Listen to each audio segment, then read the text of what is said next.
Well, it has been a busy day yesterday for Star Trek, but not necessarily in a good way, because, the virtual San Diego Comic-Con is underway, and they had kind of a prolonged, pre-recorded Star Trek panel, or series of panels, where, heaven forbid they field some real live questions from the audience. No, they had little hand-picked ones they got beforehand, and recorded it all, and the most hilarious bit was that as they're streaming this thing live, it got hit by CBS for copyright infringement.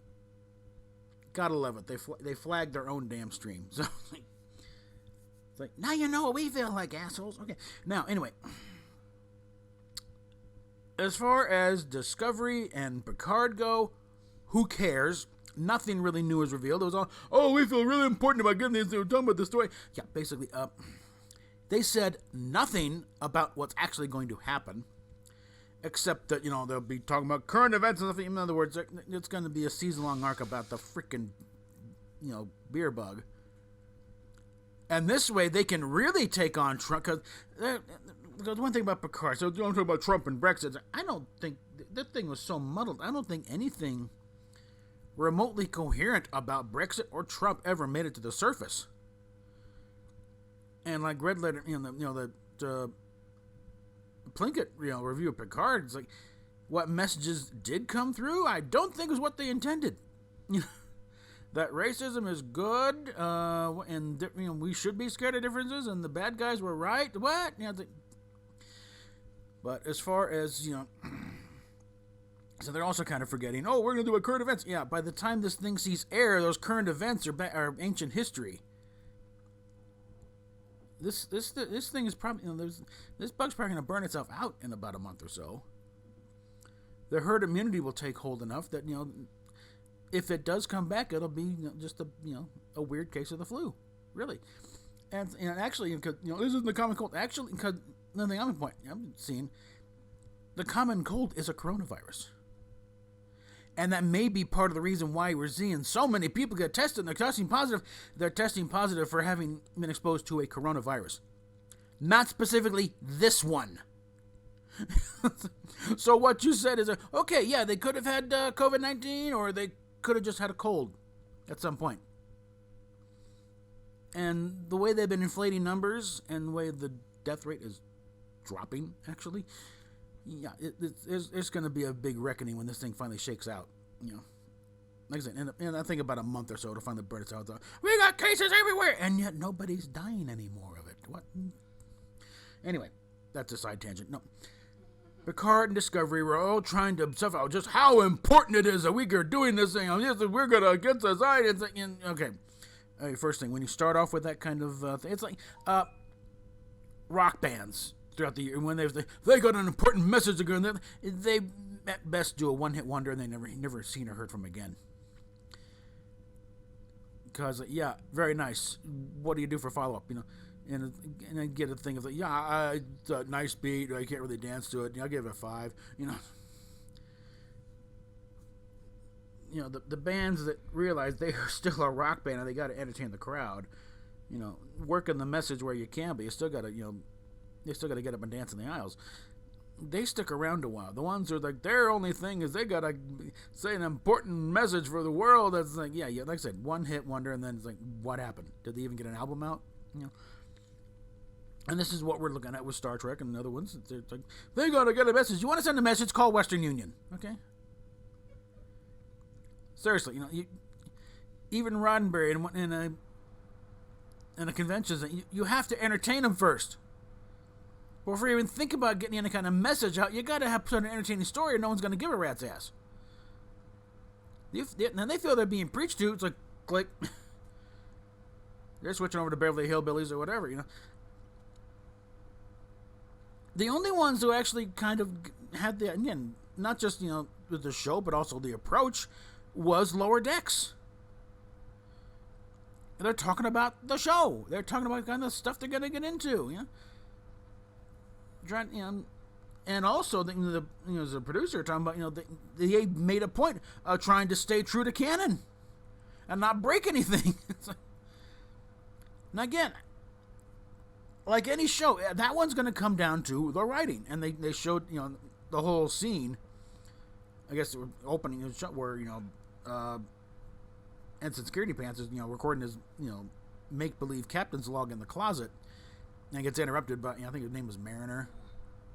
And they show the whole scene where she's climbing all over. And apparently, somehow she's got a big old bin of stuff she's collecting, including a bottle of Romulan whiskey.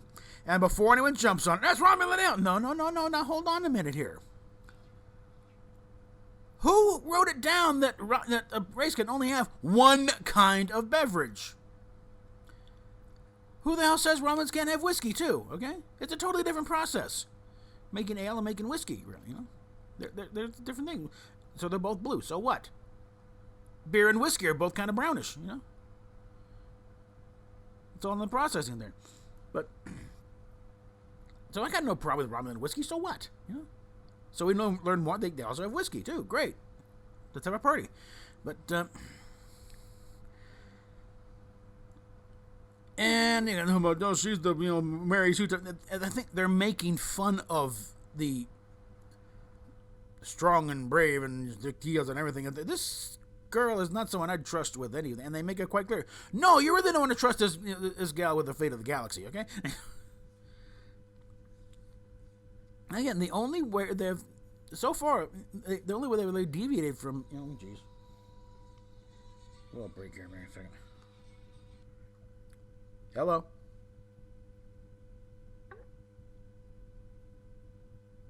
Hello. Hello. Hello. This is James. I'm with American Benefits on a recorded line. How you doing? Spam calls. Okay. Clip that out. All right. And the only way they've really deviated is like going by the star dates. And this is the first time we've actually had a star date in any of these shows. That puts it about a year or so, give or take, after Nemesis. That's all you guys do. Okay, well, they changed the uniforms again. How long were they going with those? And yeah, because actually, it had been a few years. It had been some years. Because they first showed up in First Contact, and that crossed over with DS9 for a few years there. So maybe it was time. I don't know. But anyway, the ship is consistent with next gen technology. The interior looks like looks like a Galaxy class ship, or that era. So yeah, the only thing that comes down to is the writing on that, and that's what a show should come down to. You shouldn't be able to. Doug Drexler put it back. Any Star Trek production is going to be a period piece. And you damn well better be sure to be true to that period. Or you will be eaten alive by folks like me. Because, I'm going to draw another reference in Vic Mignogna talking about why they put so much effort into the sets. Is so that you could then forget them. Because nothing's stepping out of you and then taking out of the story. It's like, that doesn't work. What the hell is that? Why does that belong there? Why are they doing holograms in that era? They didn't have and once you're in that, where if you're nitpicking the sets and the uniforms and the technology, you're no longer paying any attention to the story, and they've lost you. And it doesn't help when they do pay attention to the story, and the story is crap. So that's where Star Trek is right now. Where the only hope we got of anything coherently Star Trek is a comedy sci-fi cartoon. Parody cartoon. Well, now let's say parody. Parody is if they, change the name and stuff, And I don't even consider Orville a parody. I consider, Orville more of an homage. But also proof that yes, this stuff can still work in this day and age. It's not, well, we can't do it. Bull. Fox is loving Seth MacFarlane right now, and not just because of Family Guy and American Dad. He has made them buku money over there with the Orville. And so, yes, there is still room in the world for a happy, optimistic, future where we figured it out. Because, just put it the thing of Kurtzman, Goldsman. you have destroyed Star Trek as far as your timeline's concerned, because well, it's also a thing of if it's an offshoot, if it's related to the Kelvin timeline, it was never because it was never the Roddenberry idea of what the future was like. It was all a bunch of backstabbing, greedy little SOBs out for themselves. And from the very beginning of the show, it was put down in the writer's guides like, no, they no more poverty, no more starvation. I think they figured it out. As far as which economic system word out, let's just say the good guys won and move on.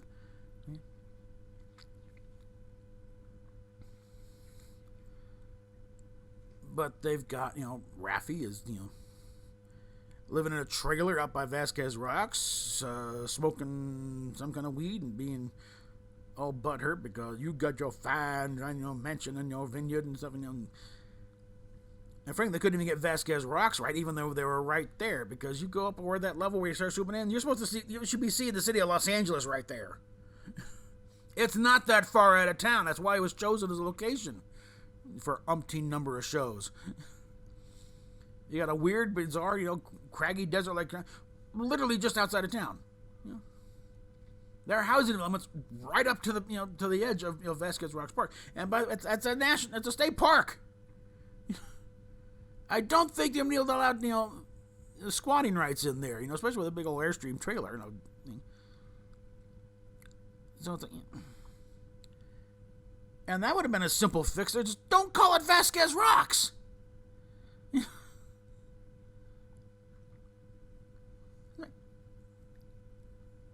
I think I said it a few years ago when they're unforced errors. They're shooting themselves in the foot just to see what it feels like. None of this stuff is stuff that had to happen. None of this stuff is that any kind of work. No, they're just doing it. We'll call it Vasquez Rocks. The only time I think the entire history of the use of that location that it's actually been called what it is, Vasquez Rocks. The closest you got is Big Bang Theory, and they didn't even shoot there. That was on the stage with a backdrop.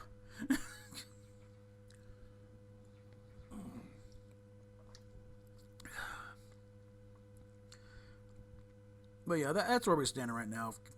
Oh, and also announcement. They've got a title for the show for Nickelodeon, Star Trek Prodigy, which we already knew. They leaked that out a while ago, and now they just made it official. And it's still the same stupid premise. A bunch of now, they did change from lawless. It was undisciplined or something, or unruly teens. Managed to commandeer an old Starfleet ship and go about in search of adventure. And it's still just as idiotic as it is now, as it was when they announced it. Because, I'm sorry, the premise doesn't survive the smell test. Never mind, you don't have to go into the writing of the characters. Again, by people who have no freaking clue how ships work in this universe. Because, and someone threw up, a picture of the DS9 episode, The Valiant. Because I said by these teenagers running, what's this in here? It's like, okay. Again, let's just take this on right there. The Valiant was a bunch of cadets that were already assigned to that ship for their training crews, already trained in how to operate it. They didn't find the ship and take it over. They were already there when the captain died, okay? And just senior cadet took over. They were already working on it. That was part of their training. And even then, they didn't really do that hot a job, really, because they really got their butts handed to them in the end. It's like Nog told that one gal, he may have been a great man, but he was a lousy captain. But that's like what we're talking about here is basically the Scooby Gang finding a ship and somehow manage to fire it up. And then the thing is, once they get the thing up and running, assuming they can even steer, that transponder is going to come on and say, help, I'm being commandeered, send support. And they'll be facing down the phaser emitters of a very large and very irritated starship.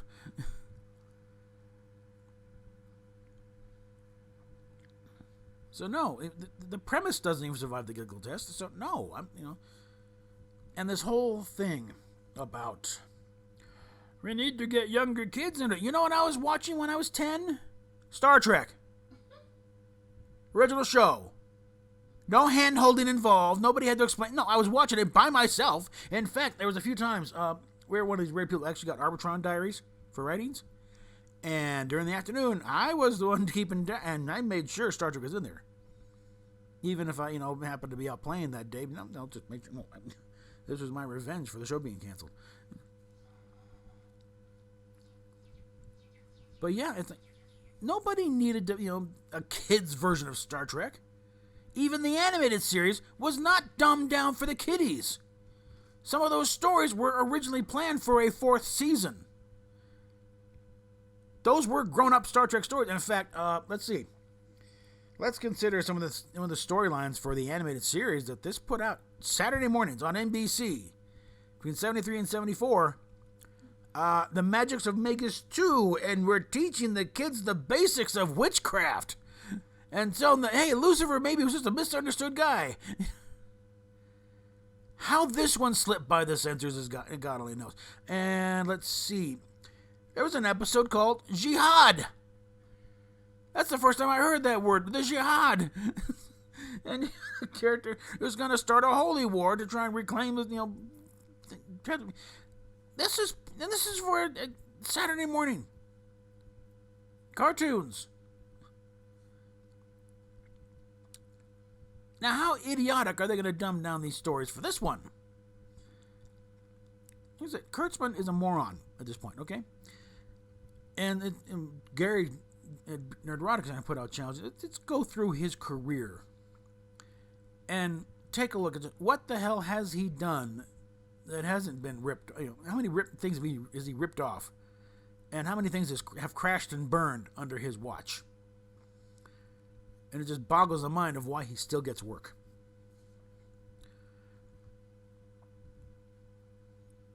I mean, actually, I've cited a few times before. You go back before, because 10 was just, I was 10 years old when the big rerun push started with the original series. But even then, I knew what it was because I'd watched the animated shows with years earlier, And as a toddler, I was watching along with my dad when it ran on NBC. The show went off the air about a month before my 5th birthday. Okay, so now have kids. Yeah, that's another story. But when the Star Trek motion picture came out in '79, my dad pulled me out of school. You go what? So we can go see it first time. I resigned myself that we were going to see it that weekend. Nope, we're going now. So, okay, got me out of geometry class and everything else the rest of the day. But there was never a dumbed down kiddie version of Star Trek. In fact, that was kind of why Gene Roddenberry came back to, because they had been talking. There had been talks early since before the show was canceled about doing a cartoon version, but mainly because to do some of the stuff they just couldn't do in live action. And there's one thing that got Roddenberry very much involved, because there had been some concepts worked up, and it was the typical stuff you'd expect from the shows of that time. They had the original cast, characters, but then they also had a little, kiddie doppelganger with little, and that got put to immediate death. What's wrong? No. There will not be little kids around to get into trouble, so they have to be rescued by the adults. No. We're doing Star Trek, we're doing Star Trek. Like I said, the original scripts were about 45 pages long. The only difference between that and the live action was the pacing.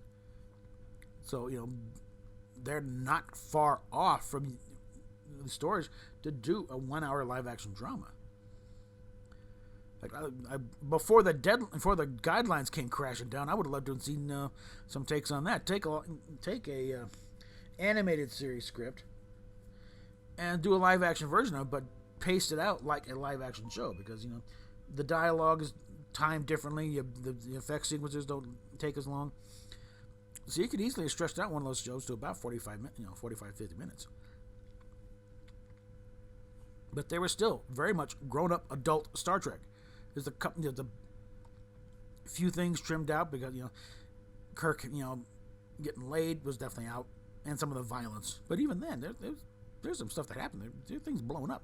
There's planets in danger of being eaten.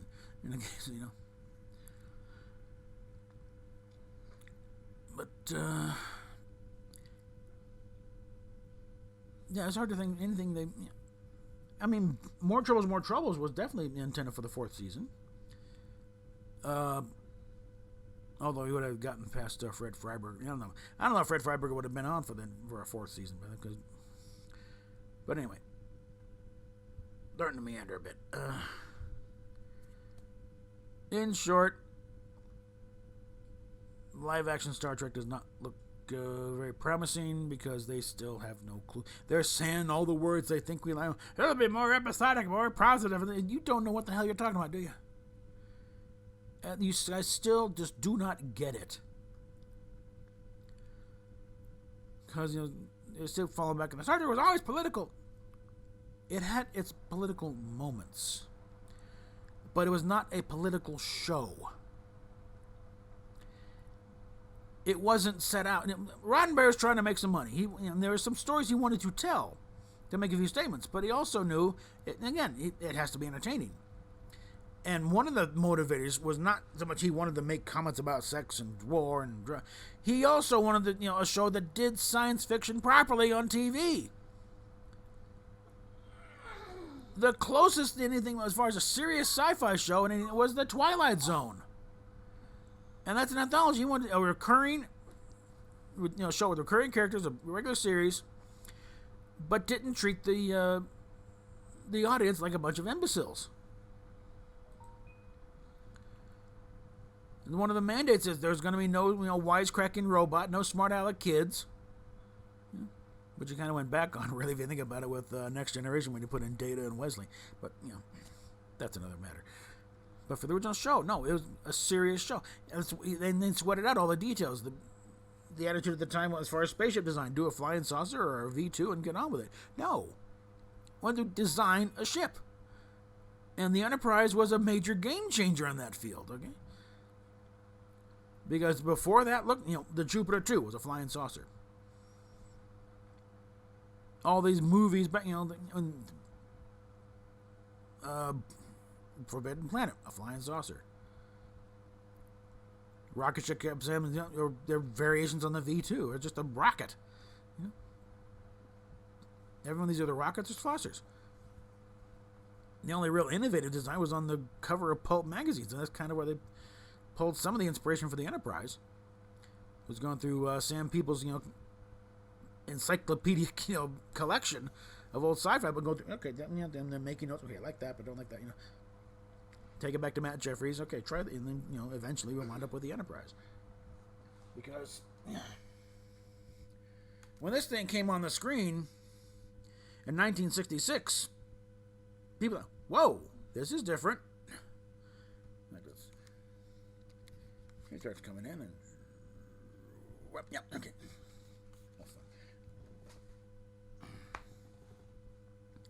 And that's your hook, because it's not an Irwin Allen, extravaganza of, things exploding and going back and forth, and that does not compute. Yeah.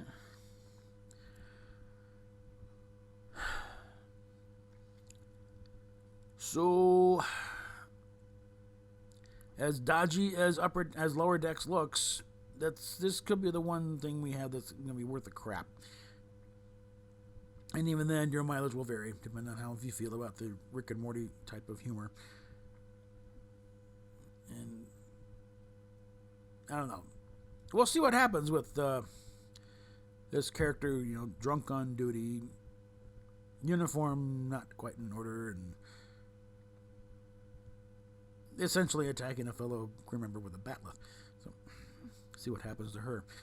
Because apparently she, I have to look at that scene again. Apparently she is an ensign and the thing, and she makes it to lieutenant somehow. So yeah, again, we'll know more when the show actually premieres next month. But for now, it's like,